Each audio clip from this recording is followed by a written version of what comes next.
ಒಂದು ಯುಗದಲ್ಲಿ ದುಷ್ಟ ರಾಜನೊಬ್ಬನ ಆಡಳಿತಕ್ಕೆ ಸಿಲುಕಿ ಒಂದು ಸಾಮ್ರಾಜ್ಯವೇ ನಾಶವಾಯಿತು.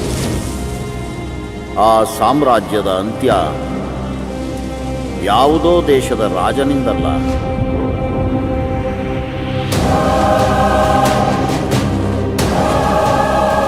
ಅದೇ ರಾಜನಿಂದ ಅನ್ಯಾಯಕ್ಕೊಳಗಾದ ಪ್ರಜೆಗಳಿಂದ. ಸಾವಿರಾರು ವರ್ಷಗಳಿಂದಾನು ಬೆಂಕಿಯ ಜ್ವಾಲೆಯಲ್ಲಿ ಕುದಿಯುತ್ತಿದ್ದ ತನ್ನ ನಂಬಿದ ಪ್ರಜೆಗಳನ್ನು ಕಾಪಾಡೋದಿಕ್ಕೆ ಒಬ್ಬ ಮಹಾನಾಯಕ ಸಿಡಿದೆದ್ದು ಬಂದ.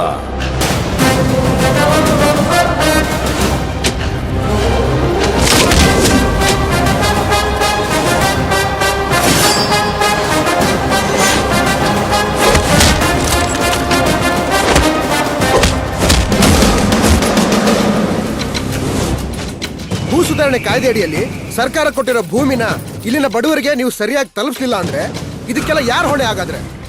ಕಾಲದಿಂದನೂ ಕಷ್ಟಪಟ್ಟು ಸಂಪಾದನೆ ಮಾಡಿರೋ ಜಮೀನದು, ಅದನ್ನ ಯಾರೋ ಮೂರನೇ ವ್ಯಕ್ತಿ ಕಬ್ಜಾ ಮಾಡ್ಕೋತಾನೆ ಅಂತಂದ್ರೆ ನೋಡ್ಕೊಂಡು ಸುಮ್ಮನೆ ಇರೋದಕ್ಕಾಗತ್ತಾ? ಇನ್ನು ಎಷ್ಟು ವರ್ಷ ಅಂತ ಹೀಗೆ ಎಲ್ಲ ಎದುರ್ಕೊಂಡು ಬದುಕ್ತೀರಾ? ಸಾಯೋದಾದ್ರೆ ಹೋರಾಡ್ಕೊಂಡು ಸಾಯ್ರಿ. ನೀವೇನಾದ್ರೂ ಈ ಕೇಸ್ನ ದೊಡ್ಡದು ಮಾಡ್ಬಿಟ್ರೆ ಮುಂದಿನ ಚುನಾವಣೆಯಲ್ಲಿ ನನ್ನ ಎಮ್ಮೆಲ್ಯೆ ಕುರ್ಚಿನೇ ಬಿದ್ದತ್ತೆ ಸ್ವಾಮಿ. ಬಡವ್ರ ಮಕ್ಕಳು ಬೆಳಿಲೇಬಾರ್ದು ಅಂತ ತಡೀತಿರಲ್ಲ, ನಿಮ್ಮಂತವ್ರೆ ಈ ದೇಶ ಕಂಡಿರೋ ದೊಡ್ಡ ಶಾಪ. ನೀವ್ ಅನ್ಕೊಂಡಿರೋ ಕಾನೂನು ಈ ಜಾಗದಲ್ಲಿ ನಿನ್ನೆಲ್ಲ ಅನ್ಯಾಯಗಳಿಗೂ ಸದ್ಯದಲ್ಲೇ ಅಂತ್ಯ ಹಾಡ್ತೀನಿ.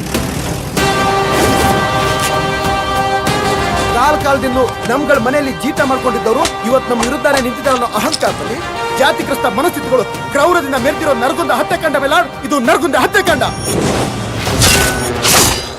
ಅಮಾಯಕರು, ನಿರಪರಾಧಿಗಳು ನನ್ನ ಕ್ಲೈಂಟ್ಸು. ಅವ್ರ ಮೇಲೆ ಪ್ರಿವೆನ್ಷನ್ ಆಫ್ ಅಟ್ರಾಸಿಟೀಸ್ ಆಕ್ಟ್ ಅಲ್ಲಿ ಕೇಸ್ ದರ್ಜೆ ಮಾಡಿ ಆರೋಪಿಗಳನ್ನಾಗಿ ಮಾಡಿದ್ದಾರೆ.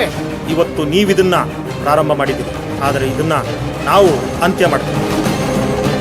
ನಿಮ್ಮಗಳಿಗೆ ನಮ್ಮ ಸಮಸ್ಯೆಗಳು ಬೇಕಾಗಿಲ್ಲ, ನಾವುಗಳು ಹೇಗೆ ಬದುಕಬೇಕು ಅನ್ನೋದನ್ನ ನೀವುಗಳೇ ತೀರ್ಮಾನ ಮಾಡಿಬಿಡ್ತೀರಿ.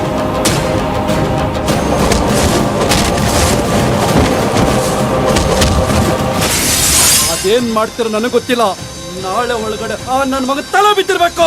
ಮಾಡೋಣ ಬಂದ್ರು.